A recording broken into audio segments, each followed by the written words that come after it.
Okay class, ito yung steps paano natin mahanap yung mga area under the normal curve with corresponding z-score. So yun yung step 1 to 3.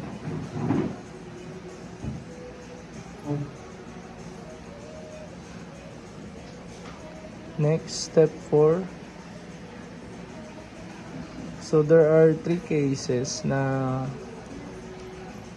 may 3 cases, may 3 situation, at sa bawat case na to, iba-iba yung technique para mahanap natin yung area under the normal curve.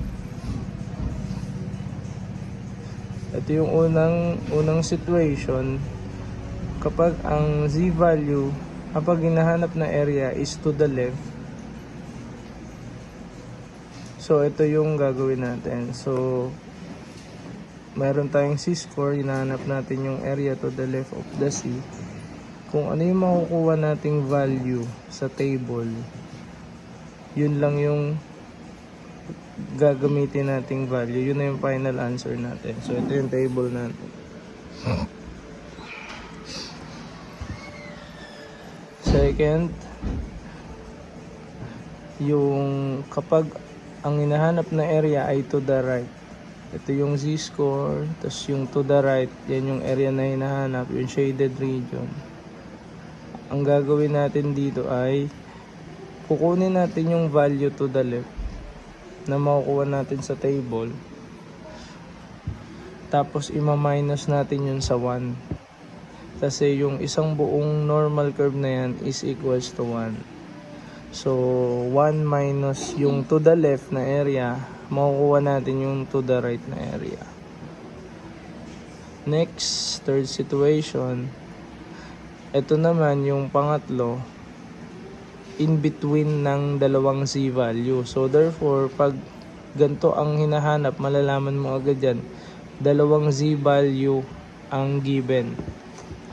So pag dalawang z value ang given, dalawa yung kukuhanan mo ng value sa table. Ang gagawin mo lang doon, may makukuha kang mas malaking value, may makukuha kang mas maliit na value. Yung malaking value, sasubtrakan mo nung maliit na value. So continue lang ako. Tapos last step, step 5, label lang natin yung region. Okay? So example number 1, ito sabi dito, find the area to the left of the z. So hinahanap yung to the left of the z na negative 1.35. So ito yung solution yan. Gawa muna tayo ng normal curve.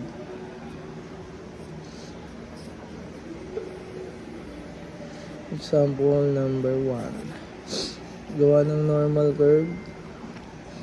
I-plot ang z standard values. 1, 2, 3. Tatlo lang usually, pwede na. Negative 1, negative 2, negative 3. And then pagka-plot ng standard values, plot mo muna yung z-score. So 1.35, around between 1 and 2 yan. Negative 1 and 2. So ito yung 1.5, mga dito yan. And label, negative 1.35. Tapos project yung line hanggang sa curve. And then ang hinahanap dito to the left, shade natin yung area na hinahanap. To the left. Then, para makuha naman natin yung value sa table, kuhain natin yung negative 1.35. Ibe-breakdown natin yan sa dalawang component. Unang pag-breakdown, yung whole number, kukunin nyo saka yung first na decimal number. So, negative 1.3. I-consider nyo din yung negative. Tapos dito naman sa kabila, ang natira yung pangalawang decimal number, ibababa nyo siya dito. Dapat yung negative 0.05. So, bin-breakdown mo siyang dalawa. Kung mapapansin nyo, itong negative 1.3, saka itong pag pinagsama niyan, yung negative 0.05, equal siya sa negative 1.35. So, para naman sa table, ganito yung pagkuha. Tandaan niyo yung value na yan. Meron tayong z dito sa taas. At may mga values dito ng mga negative values. So, mula 0 hanggang negative 3.9. Dito naman sa taas, mula 0 hanggang 0.09. So, ang gagawin nyo lang, hanapin nyo yung unang value, negative 1.3. Negative 1.3. Tapos, hanapin nyo yung pangalawa, 0.05.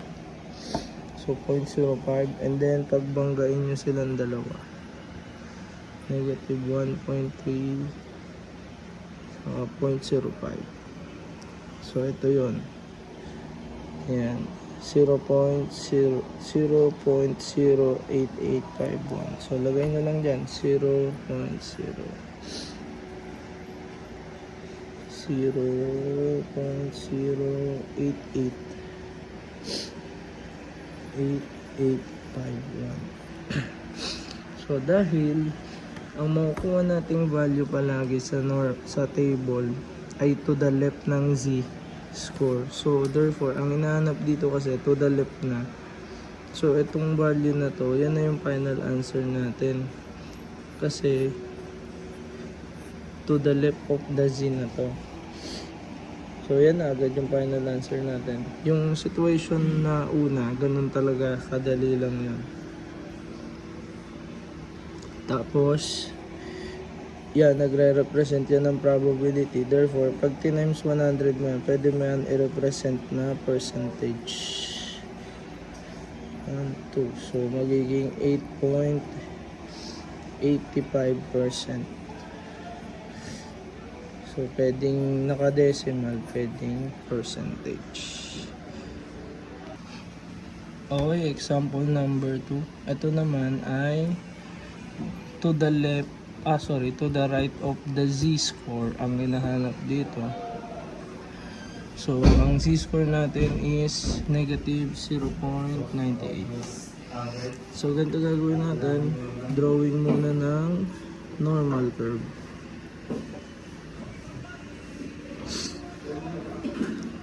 Tapos, mag-plot ng standard values. 1, 2, 3. Negative 1, negative 2, negative 3. Tapos, plot yung z value, which is, ang z dapat ay negative 0.98. So, negative, ito yung negative 1. Almost kadikit lang yan, negative 0.98. Tapos, i-project natin, 1, 2, 3.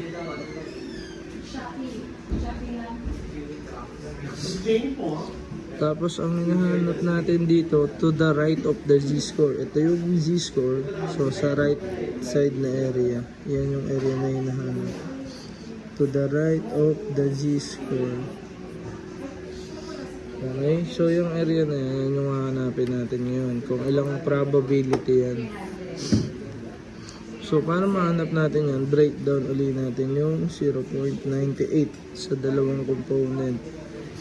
So, kuhain lang yung whole number, saka yung unang decimal.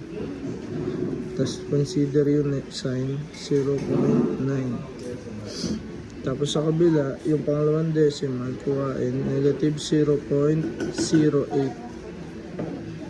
So, na-breakdown na natin. Ngayon, yun yung kailangan natin para sa table. So, punta na tayo sa table. Negative 0.9, saka negative 0.08. So, negative 0.9, bandang baba yan. Ayun, negative 0.9. Tapos, ibabanggaan nyo sa 0.08. So, negative 0.9, tapos 0.08, ito siya.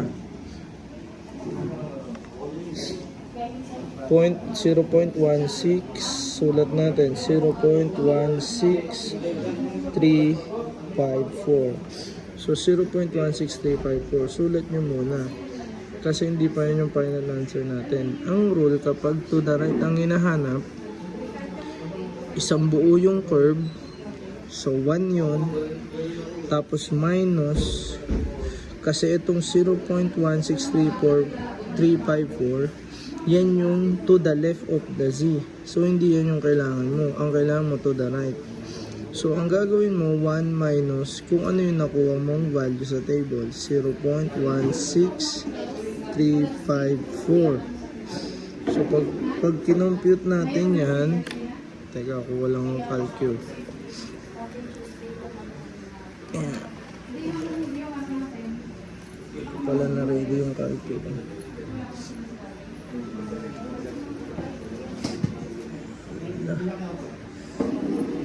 Wala yung calcul. Hindi nakabalik.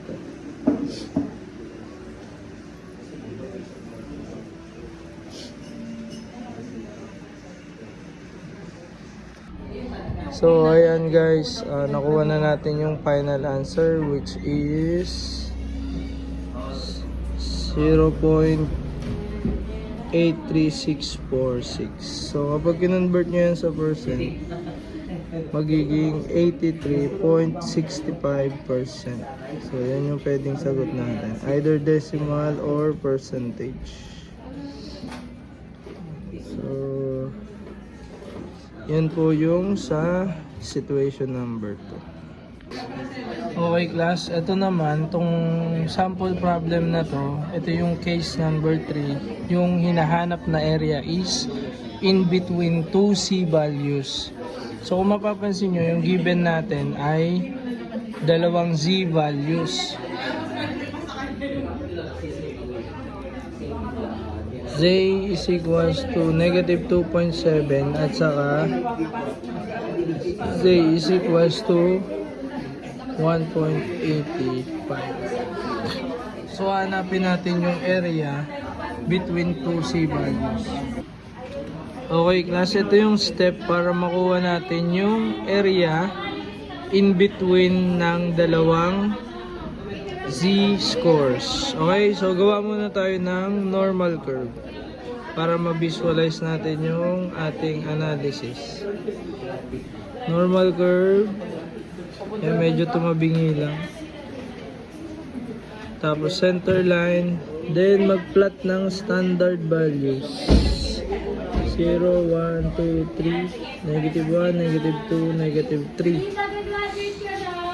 Okay, now, so, i-plot muna ang Z values. Unahin na natin yung negative 2.7.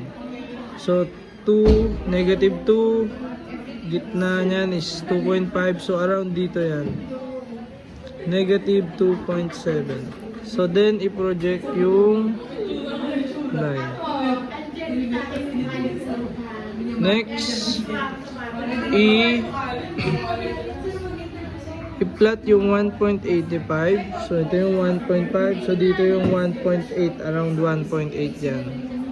So, lagyan ng label 1.85. I-project yung line ng 1.85. And then, so ito yung area. I-shade muna yung area na hinahanap natin. So, na-shade na natin yung area na hinahanap natin. Okay, ngayon naman, pagkakuha nyo na ng, alam nyo na yung i-identify yung area, ang kailangan natin malaman kasi dito, yung corresponding probability ng area na yun na sinade natin. So, yung area na yan, nagre-represent yan ng probability. So, ngayon, ang gagawin natin para makuha yung value dyan sa area na yan, ay gagamitan natin ng table of values, yung Z table. So, kuhain nyo yung unang Z-score, i-breakdown natin yung negative 2, yung whole number, saka yung, lalabas kasi din to, negative 2.70. Tapos kuhain yung whole number, unang decimal, 2.7. Tapos kuhain yung 0.00. Ito yan. Yan. 0.00. So pag hinanap nyo yan sa table, punta kayo sa negative. So ito yung table natin. Punta kayo dun sa negative. So hanapin nyo yung 2.7. Ibangga nyo sa 0.00. So makukuha nating value dyan ay 0.00347.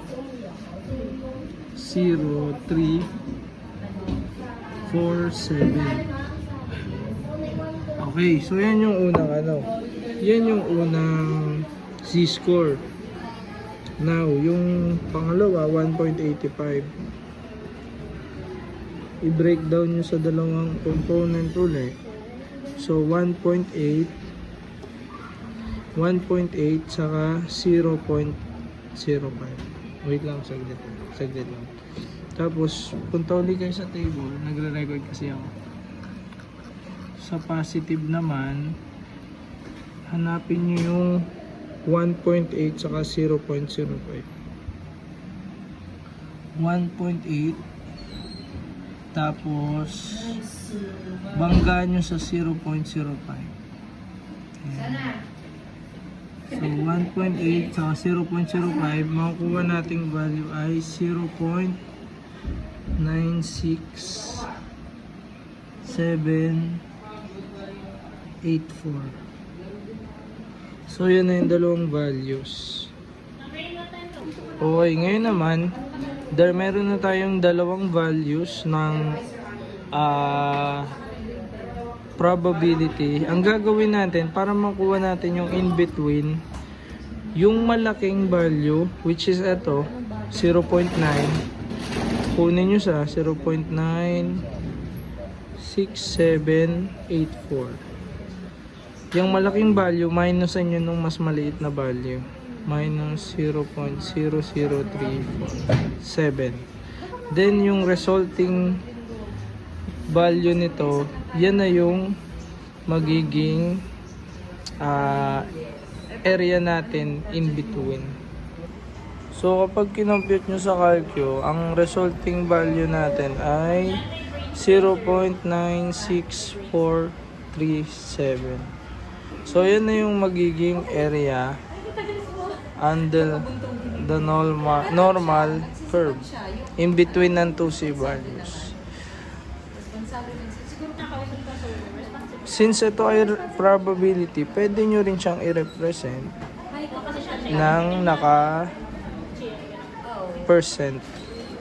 So, itong decimal, i-times nyo lang sa 100%. Makakuha kayo ng probability na naka-percent. So, 96.44 yung probability from negative 2.7 to 1.85. So, yung area na yan, ibig sabihin, ang probability niyan, yung area na yan, ay 96.44%. So, that's it.